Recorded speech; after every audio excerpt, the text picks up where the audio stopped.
决战前内讧，瓦格纳的头目发飙爆粗口，爆出不少猛料。这背后又有哪些隐情呢？是谁在做最后的挣扎？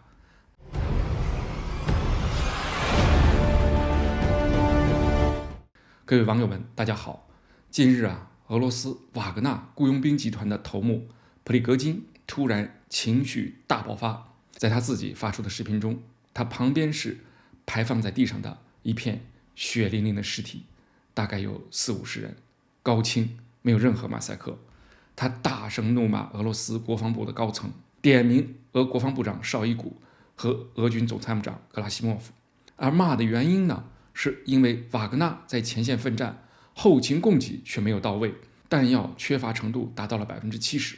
他还把这些人的牺牲归罪于那些肠肥脑满坐在莫斯科办公室里的猪们。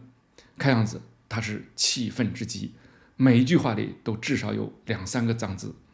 在第二天，普里戈金再次发布视频，他站在一群手持武器的蒙面人队列前面，他自己肩上也挎着一把枪，对着镜头声明自己是在向普京、向俄罗斯人民和国防部长喊话。他自豪地说，当俄军战事开始没几天，就发现非常不顺，当局把他的队伍从非洲召回，在乌克兰前线，他们总是承担了最艰巨的任务。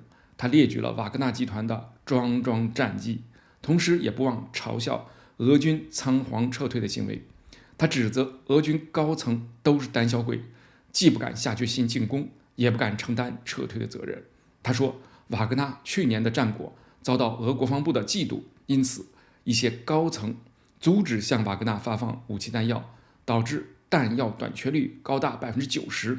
他威胁说，如果国防部再不发出给他们划拨弹药的命令，瓦格纳部队将撤离巴赫穆特，并将把阵地移交给俄罗斯国防部的下属部队。他的讲话中还透露了一个重要的信息：瓦格纳的战损的确很严重，死伤人员有几万人，信息量是不是很大？因此有些人居然得出结论说，这是瓦格纳在玩计谋，是想唱一出空城计，欺骗乌克兰人。我只能说一句，脑洞有点大。巴赫穆特没有那么重要，瓦格纳集团也没有那么重要，两者都是俄罗斯对乌军事行动的一个小小的局部。就上述信息我想做几点评论。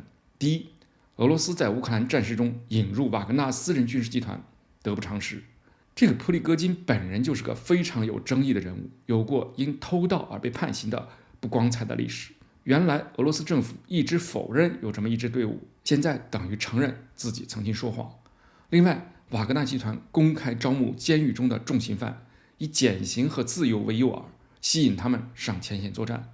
甚至有消息说，因为他们中有很多人有艾滋病，所以前线医护人员在救治他们的时候都胆战心惊。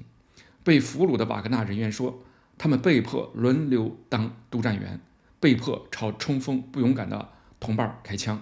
凡此种种信息流传出来，对俄罗斯国家形象只会减分。您可能要问了，这些消息是真的吗？连普里戈金自己都承认，国防部已经禁止了他们征召服刑人员。而这次普里戈金口无遮拦、粗口谩骂的行为，充分证明他们毕竟只是一个流氓习性很强的土匪性质的武装。俄罗斯利用这样一支力量来弥补正规军的不给力，咱就不说对外形象了，俄罗斯的社会会怎么看？咱们的军队就这么不堪吗？俄罗斯官兵又会怎么想？这会提升士气还是会泄气呢？我倾向于相信普里戈金的话，俄罗斯军队高层一定是不会待见瓦格纳集团。第二点，普里戈金发飙的原因和目的是什么？我认为很简单，就是居功自傲，捞取政治资本。普里戈金这个人很有政治野心，以前还比较低调，但是从去年以来迅速膨胀，经常公开点评国家的政策和一些高官的政绩。还有传闻说他甚至要参加总统大选，国防部打压他完全可以理解，他实在是没有办法，只有把事情闹大才能自救。我猜普里戈金未来的命运一定很惨。好的，这个话题先聊到这里。